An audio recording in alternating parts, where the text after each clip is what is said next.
Assalamualaikum warahmatullahi wabarakatuh. Salam sejahtera untuk kita semua. Om Swastiastu, Namo Buddhaya. Salam kebajikan, Sampurasun. Rahayu Sagung Dumadi. Semoga seluruh makhluk hidup di semesta ini, baik yang kelihatan maupun yang tidak kelihatan, di setiap ruang dan waktu, di semua tingkatan, senantiasa hidup berbahagia. Semoga kita yang masih diberikan pinjaman kehidupan bisa menjadi sumber cinta, sumber kebahagiaan, sumber ketentraman, sumber kedamaian. Siapapun yang bertemu dengan kita tidak berkurang kebahagiaannya. Siapapun yang bertemu dengan kita selalu merasa aman, terlindungi, karena kita sudah menjadi sumber sukacita bagi seluruh semesta. Diberi pinjaman kehidupan itu merupakan sebuah kesempatan bagi kita untuk terus menempa diri, meningkatkan kedewasaan. Karena Allah menyatakan di Quran, tidaklah aku memanjangkan umurmu kecuali untuk berfikir. Jadi kata Quran, panjang umur itu tujuannya adalah agar kita bisa berfikir. Apa artinya berfikir? Berfikir itu bukan menghitung uang. Berpikir itu bukan menghafal itu, menghafal ini, bukan. Berpikir berarti menggunakan pikiran. Kapan kita menggunakan pikiran dan siapa pengguna pikiran itu? Karena pikiran ini adalah instrumen, alat, maka pengguna pikiran itu adalah kesadaran kita. Jadi siapa orang yang berpikir adalah orang yang kesadarannya sudah mampu mengendalikan pikirannya. Karena kebanyakan manusia justru pikirannya yang mengendalikan kesadarannya. Sehingga kebanyakan manusia setiap saat tidak menjadi diri sejatinya, hanya menjadi diri palsunya. Itu yang disebut dengan ego. Ketika hidup dikendalikan oleh ego, bersiap-siap saja untuk mengalami berbagai macam masalah, penderitaan, kesedihan. Itulah. Tetapi mereka itu yang namanya penderitaan, kesedihan dihadirkan oleh semesta hanya untuk menegur kita bahwa hidup kita ada yang harus diperbaiki. Jadi stop dari sekarang berpikir bahwa penderitaan, kesedihan itu adalah musibah, atau apalagi disebut sebagai siksaan, apalagi disebut sebagai kutukan, azab dari Allah. Mana mungkin Allah yang maha cinta, maha pengasih, maha penyayang mengutuk hambanya sendiri. Mana mungkin Allah yang maha cinta, maha pengasih, maha penyayang menghinakan ciptaannya sendiri. Jadi kita ini selama ini mempersepsi Allah itu bertolak belakang terkadang dengan sebutan-sebutan yang kita sampaikan kepada Allah. Katanya Allah itu Ar-Rahman, Ar-Rahim. Tapi di sisi lain kita masih mempersepsi seakan-akan Allah itu baik kepada kita kalau kita baik kepadanya. Dan Allah itu jahat dan tidak baik kepada kita, menghukum kita, mengazab kita kalau kita tidak baik kepadanya. Konsepsi tentang Allah yang semacam itu adalah menghinakan Allah sendiri. Allah itu tidak punya sifat seperti itu. Dia baik kepada kita bukan karena kebaikan kita. Dan kalau kita mendapatkan segala kehidupan yang menderitakan diri kita, itu pun bukan dari Allah. Itu adalah alarm, peringatan, akibat yang ditimbulkan oleh tindakan kita sendiri. Sederhana saja. Kadang-kadang kita suka berbicara, semoga penyakit saya segera dicabut oleh Allah. Suka begitu kan? Itu cara berbahasa yang tidak sadar. Secara tidak langsung kita sedang menuduh kepada Allah, seakan-akan Allah yang menanamkan penyakit itu pada diri kita. Lalu kita bilang, semoga Allah mencabut penyakit itu. Padahal di Quran tidak ada kata-kata Allah memberikan penyakit, tidak ada. Tapi kata-kata bahwa Allah menyembuhkan penyakit ada. Fa iza maridtu fahuwa yasfin. Apabila kamu sakit, aku yang menyembuhkan. Ada ayatnya. Tetapi sakit itu bukan dari Allah. Sakit itu dari perbuatanmu sendiri. Nah, segitu cinta kasihnya Allah yang luar biasa, kamu saja yang membuat penyakit, Allah yang menyembuhkannya. Tidak pernah Allah mengatakan, karena kamu yang bikin penyakit, kamu sendiri yang harus tanggung jawab. Gak begitu Allah. Jadi kita menempatkan Allah saja masih salah. Persepsi kita tentang Allah masih keliru. Itu yang dikatakan Allah dalam hadis qudsi, aku bergantung sangkaan kamu. Jadi Allah itu menyatakan dirinya sebagai Rob. Rob itu adalah kehadiran, keberadaan. Kehadiran dan keberadaannya sudah cukup membuat segala sesuatu terjadi. Tetapi yang ingin menjadikan itu terjadi, itu adalah kita sendiri. Jadi kun fayakunnya Allah itu adalah beliau hadir sebagai fasilitator untuk membuat segala sesuatu terjadi. Tapi yang ingin segala sesuatu terjadi itu adalah kita sendiri. Kita sang kreatornya, kita sang penciptanya. Allah itu hanya mengikuti apa yang kita pikirkan, yang kita rasakan, yang kita bicarakan, yang kita lakukan berulang-ulang. Itu yang namanya doa. Pahami itu. Kalau ingin hidup menakjubkan, pahami itu. Makanya kita harus keluar dari zona nyaman kita, keluar dari kampung kita. Makanya di Quran surat An-Nisa ayat 66 Allah mengatakan, bunuhlah dirimu, keluar kamu dari kampungmu. Itu perintah. Dan jika kamu melaksanakan itu, maka itu lebih baik bagi kamu dan akan menguatkan imanmu. Itu Quran. Apa yang harus kita bunuh? Bunuh ego kita, bunuh diri palsu kita. Karena selama ini kita hidup dikendalikan oleh ego, diri palsu kita. Itu yang bernama pikiran.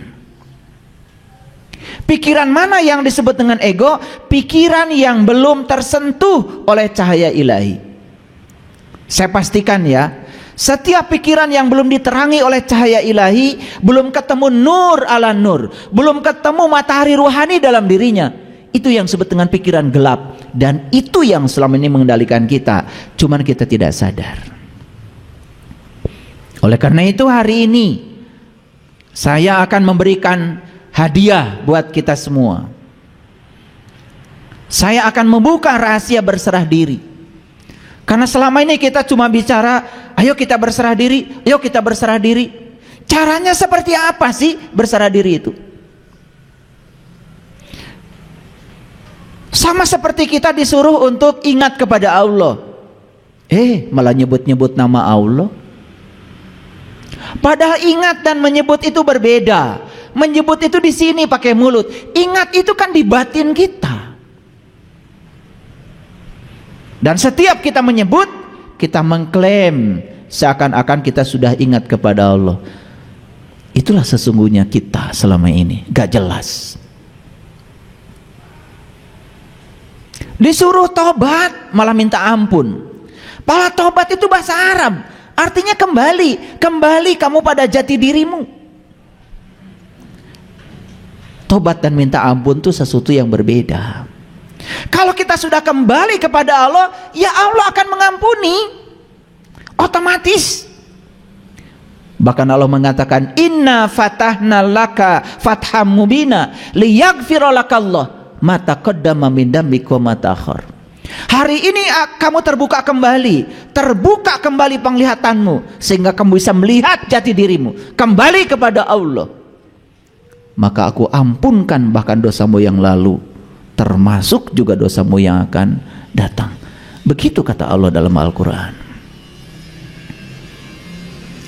Kita terlalu puas mengaku pedoman hidupmu apa? Quran. Pedoman hidupmu Quran dan hadis. Tapi dua-duanya tidak kita pahami, tidak kita pedomani, hanya dibaca berulang-ulang. Dan kita menganggap kalau sudah membaca berulang-ulang, seakan-akan kita sudah soleh. Padahal membaca itu baru tahap awal untuk memahami. Dan kalau kita membaca kemudian kita tidak dapat petunjuk apa-apa dari yang kita baca, berarti kita melanggar ayat zalikal kitab la raiba fi hudan lil muttaqin. Jadi kalau kita tidak dapat petunjuk ketika kita baca kitab suci, berarti kita belum tahu apa itu takwa yang sebenarnya.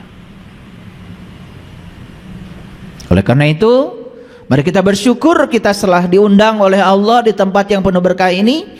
Oleh karena itu mari kita sampaikan penghormatan kepadanya. Kita puji Dia bersama-sama membaca hamdalah. Alhamdulillahi rabbil alamin. Mari kita mohon ridho dan berkahnya. Semoga Allah membukakan pintu kecerdasan kita, terutama kecerdasan yang melampaui pikiran yang terbatas dalam diri kita. Kita sapa asma Allah dengan kelembutan dan cinta, seraya membaca basmalah. Bismillahirrahmanirrahim. Jadi hari ini saya akan berbicara tentang rahasia berserah diri. Saya kasih judul, berserah bukanlah menyerah. Oleh karena itu kita akan memasuki dulu introduksinya, kita akan memasuki pendahuluannya, supaya nanti ketika masuk pada rahasia yang tadi itu kita mengerti. Fokus.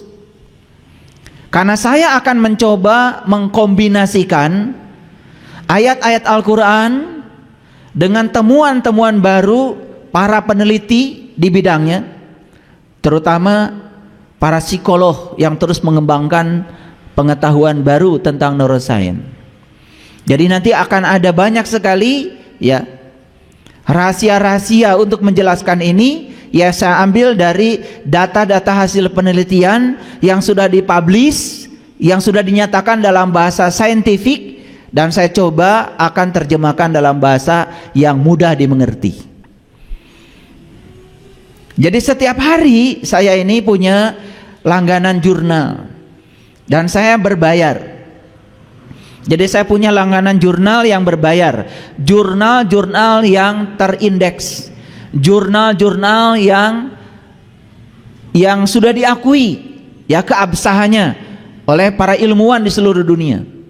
Jadi saya tidak pernah baca artikel hoax, saya tidak pernah baca artikel-artikel yang dikirim oleh orang sembarangan yang gak jelas sumbernya lalu kita percaya.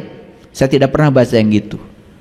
Dan kalau ingin baca jurnal-jurnal yang terakreditasi, terindeks, yang diakui keabsahannya oleh para ilmuwan di seluruh dunia, ya harus berlangganan, berbayar. Itu hukum alam. Segala sesuatu yang bermutu ya pasti berbayar. Jadi jangan ingin gratisan, karena gratis itu melanggar hukum alam. Kalau ingin bajunya murah, ya siap-siap saja. Setiap pakai baju itu garuk-garuk. Kalau ingin bajunya nyaman, ya tentu saja keluarkan uang lebih banyak sedikit. Jangan berpikir mahal, berpikir kebeli, pasti bisa kebeli. Kalau berpikir mahal, ya sudah, kata mahal itu sendiri sudah menghalangi rezeki datang. Makanya ketika kalian pergi ke toko sepatu, lihat sepatu mahal, kemudian kalian bilang, ah mahal, seumur hidup gak akan bisa pakai sepatu itu. Tapi kalau berkata, pasti saya akan pakai, akan ada rezekinya. Jadi itu yang disebut dengan like attracts like, hukum tarik menarik. Jadi sebetulnya yang membatasi rezeki kita adalah pikiran kita, kata-kata kita sendiri. Hati-hati itu. Itu yang menyebabkan hidup kita tidak menakjubkan, karena kita berfokus pada kekuatan negatif pada diri kita, tidak berfokus pada kekuatan positif yang ada pada diri kita, yang disebut dengan cinta. Jadi cinta itu lebih luas lagi, bukan sekedar rasa perasaan kepada sesama, tapi cinta yang lebih besar lagi adalah kekuatan positif yang Allah berikan pada setiap manusia. Dan siapa yang bisa menggunakan kekuatan itu, maka hidupnya akan menakjubkan. Dan siapa yang tidak bisa menggunakan kekuatan itu, hidupnya akan penuh dengan penderitaan. Hanya itu saja. Ini bahasanya bahasa sains. Oleh karena itu, tolong fokus, karena ini penting. Kita baca dulu Quran surat Ali Imran ayat yang ke-102. Ayat ini sering dibaca setiap khutbah Jumat. Saking sering dibaca sampai kita tidak pernah tahu isinya apa. Saking seringnya dibaca. Saya perdengarkan ya. A'udzubillahi minasyaitonirrajim. Bismillahirrahmanirrahim. Ya ayyuhallazina amanu taqullaha haqqa tuqatih wa la tamutunna illa wa antum muslimun. Bahkan sudah bosan mungkin dengar ayat ini, saking gak ngertinya, atau saking sering dibacanya dan tidak pernah dijelaskan. Oleh karena itu saya kasih tahu, kebenaran itu sangat sederhana, karena kebenaran diletakkan di tempat-tempat yang sederhana. Kalau ada orang yang bercerita kebenaran ruwet, itu berarti bukan kebenaran, karena ciri kebenaran itu sederhana. Saya masih ingat kata-kata Einstein dalam bukunya, sains itu adalah pemurnian pola pikir sehari-hari. Jadi sebetulnya apa yang sehari-hari kita dengar, kita lihat, dimurnikan dalam bentuk logika yang murni dan jujur, itu menjadi sains. Jadi apa yang nampak sehari-hari kemudian dimurnikan, itu saja sains itu. Misalnya saya tanya, kenapa kalian semua sekarang bisa melihat saya? Kan melihat itu sehari-hari kita lakukan. Tapi begitu kita mencari jawabannya, itu bisa berlembar-lembar tidak ketemu jawabannya. Dijawab karena saya punya mata, misalnya. Orang mati juga punya mata, tidak bisa lihat. Sehingga jawaban yang pertama hancur, tidak memiliki lagi kekuatan. Betul? Sekarang dijawab lagi, kenapa Anda bisa melihat saya? Karena saya bernafas. Cukup? Belum cukup. Betul, karena kehadiran nafas, maka sang hidup pada diri kita memberi daya pada mata kita, sehingga mata kita bisa melihat. Tetapi proses melihat itu seperti apa? Oh, dijelaskan, karena ada cahaya datang pada benda, memantulkan cahaya benda kepada mata, ditangkap oleh retina, kemudian dibiaskan ke dalam layar di mata kita. Cukup? Belum cukup. Bagaimana kita bisa menyatakan ini si A, ini si B, ini si C? Bagaimana cahaya itu dirubah menjadi sinyal listrik? Bagaimana otak kita mengerti kalau yang kita lihat itu pisau, yang kita lihat itu mangkuk, yang kita lihat itu, sehingga kita bisa menyebutnya? Sampai akhirnya kita tidak menemukan jawaban lagi. Hanya proses sehari-hari tentang melihat, kita aja tidak pernah tahu. Betul apa tidak? Kenapa kita tidak sampai di situ? Ya karena kita memang tidak pernah peduli terhadap semua itu. Belum lagi, kenapa kita bisa merasakan geli? Ayo. Nanti kalau ditelusuri jawabannya, nggak akan ketemu. Kenapa kita bisa membedakan ini panas, ini dingin? Gimana saraf kita secerdas itu? Sehari-hari kita cuman panas, manitiis, cuman gitu aja. Tapi mengapa kita bisa merasakan panas dan dingin? Bagaimana sel-sel saraf kita bisa membedakan itu? Pernah bertanya? Itulah, semuanya abai. Akibatnya kita ya gitu-gitu aja kesadarannya, tidak meningkat dari waktu ke waktu. Sama seperti saya bacakan ayat ini. Ayo kita dengarkan. Ya ayyuhallazina amanu. Stop sampai situ dulu. Hai orang-orang yang beriman. Kalau orang yang sadar ketika begitu mendengar itu, hai orang-orang yang beriman, dia pasti berpikir, siapa yang dihaikan? Saya atau bukan? Jangan ngaku-ngaku dulu. Jangan ngaku-ngaku dulu. Kita terlalu biasa ngaku-ngaku barijeng tadi aku. Begitu di Quran ada kata-kata, hai orang-orang yang beriman, langsung saja serempak semasjid peserta Jumatan mengatakan saya. Begitu? Itu yang disebut dengan rarasaan. Bukan rasa. Rasa dan rarasaan itu beda. Rasa dengan perasaan itu berbeda. Perasaan itu hanya pengakuan saja. Sedangkan rasa itu kebenaran. Coba kalau ditanya, matahari terbit dari mana? Dari timur. Terbenam di sebelah mana? Di barat. Perasaan atau rasa itu? Perasaan atau rasa? Tuh. Membedakannya gitu aja kalian belum tahu. Itu hanya perasaan kita saja. Kan matahari mah cicing.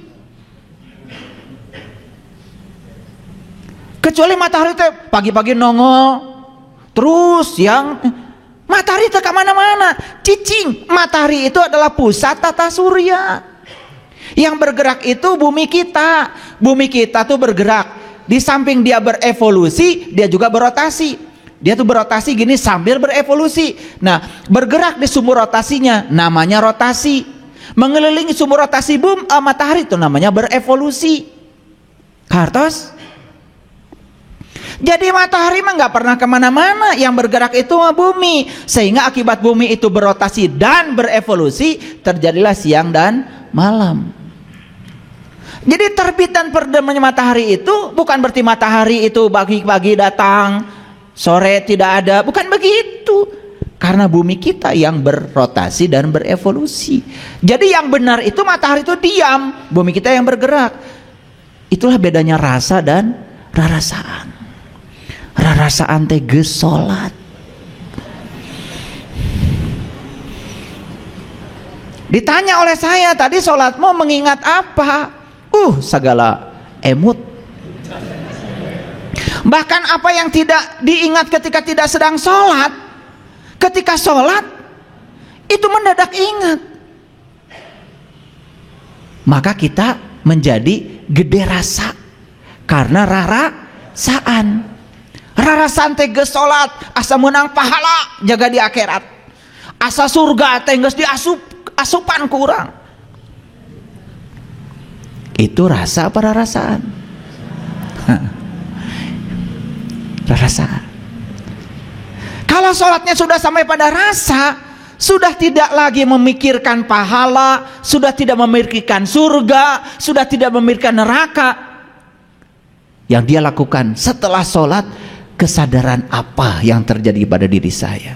Setelah sholat, sifat ulas asih yang mana yang tumbuh pada diri saya? Setelah sholat, apakah saya dirindukan kehadirannya atau tidak oleh tetangga saya? Itu yang harusnya dipertanyakan pada diri kita. Itu bedanya rasa dan rarasaan. Bedanya rasa dan perasaan. Coba kita sekarang tanya, ya ayyuhallazina amanu, hai orang-orang yang beriman, pernah nggak kita diam sejenak? Saya dihaikan enggak? Pernah gitu? Enggak. Kalau sudah pakai peci kayak gini, udah pakai baju kayak gini, rasanya saya yang dihaikan. Betul nggak? Betul apa tidak? Itu yang namanya GR. Yang paling berbahaya GR itu urusan spiritual. Itu yang disebut dengan GR spiritual. Padahal itu rarasaan, bukan rasa. Kalau kita jujur, tanya, iman itu apa? Pernah nanya? Gak nanya. Kalau nanya ada jawabannya. Kata Nabi, al-iman tasdikun bil qalbi wa ikrarun bil lisan wal amalun bil arkan. Kata Nabi, iman itu adalah pembenaran oleh kolbu. Tanya lagi lebih dalam lagi, apa itu kolbu? Bagaimana cara kolbu membenarkan sesuatu? Harusnya gitu kalau ngaji. Dapat lagi jawabannya, kata Allah, langit dan bumi tidak akan cukup menampung zatku, tapi kolbunya orang yang beriman, itulah rumahku. Oh, ternyata kolbu itu adalah rumahnya Allah, kata Allah. Bagaimana kolbu bisa membenarkan kalau itu rumahnya Allah? Pertanyaan berikutnya, setiap rumah pasti ada pintunya, setiap pintu pasti ada kuncinya. Di mana Allah meletakkan kuncinya? Supaya saya bisa berkunjung ke rumah Allah, agar saya bisa bertemu dengan Dia dan bisa menyaksikan Dia. Setelah itu saya bisa mengingat Dia berdiri, duduk, dan berbaring. Gitu nggak ngajinya? Enggak. Karena orang mengatakan iman tuh percaya, pokoknya percaya. Tong nanya. Kakara seri ayeuna ya. Makanya beruntung kalian hari di sini. Saya ingin mengajarkan kesadaran. Percaya itu kudu ada buktina. Percaya itu harus ada bukti. Kalau tidak ada bukti, layak untuk tidak dipercaya. Dan agama itu bukan paksaan. La ikraha fiddin. Karena tidak ada paksaan dalam agama. Setiap apapun yang kita yakini, yang kita percayai, harus ada buktinya. Percaya Allah saya deket jeung urang, bahkan lebih dekat daripada urat nadi. Diri kita sudah membuktikan? Sudah membuktikan? Kumaha rek percaya? Tidak tertarik untuk membuktikan itu.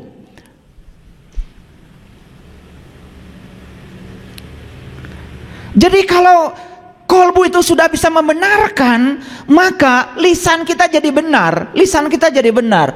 Akhlak dan perbuatan kita akan mengikuti lisan kita. Itu yang disebut dengan jujur, selaras antara batinnya, kata-kata dan tindakan.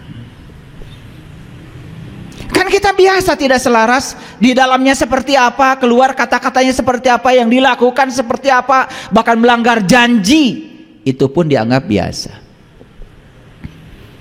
Padahal di Quran jelas-jelas dikatakan, ya ayyuhallazina amanu aufu bil uqud. Ciri orang beriman itu tidak pernah melanggar janji. Saya tanya, jadi ciri orang beriman itu tidak pernah melanggar janji. Jujur ya, suka melanggar janji? Jujur, suka melanggar janji? Masih ngaku orang beriman. Padahal ayatnya jelas, ciri orang beriman itu tidak pernah melanggar janji. Kita melanggar janji masih ngaku. Coba, geus puguh eueuh bauna masih ngaku tarasi. Karena nama itu baru ada, melekat kalau ada cirinya. Ngerti maksud saya? Ciri saya, ciri ceramah saya itu punya ciri tersendiri. Hilang cirinya, hilang namanya. Karena nama itu ada kalau ada ciri, ada alamatnya, ada addressnya. Betul? Pertanyaan saya, ya ayyuhallazina amanu, hai orang-orang yang beriman, berani ngaku saya yang dihaikan? Berani? Baru nggak berani sekarang setelah dijelaskan oleh saya. Kemarin-kemarin sebelum kesini petatang petentengnya luar biasa. Betul? Bahkan menyesatkan orang lain itu biasa. Begitu orang lain beda dengan kita, sesat, murtad, kufur. Keheula. Itulah orang yang pengetahuannya sedikit, gampang menilai orang lain. Saya tanya sekali lagi, ya ayyuhallazina amanu, siapa? Ya siapa? Berani menyatakan, terima kasih ya Allah, saya sudah dihaikan. Berani? Hai para mahasiswa saya. Ada mahasiswa saya nggak di sini? Tiba-tiba ngacung semua. Loh, kapan daftarnya? Jadi kalau ada kata-kata yang semacam itu di Quran, ya ayyuhallazina amanu, stop, renungkan. Saya bukan. Kalau saya ini tidak layak dihaikan, gimana caranya supaya besok-besok saya layak untuk dihaikan? Belajar di Quran, surat Al-Mu'minun. Apa ciri orang yang beriman? Hadirkan ciri itu pada diri kita. Setelah hadir ciri-cirinya, baru dengan percaya diri mengatakan, semoga saya ya Allah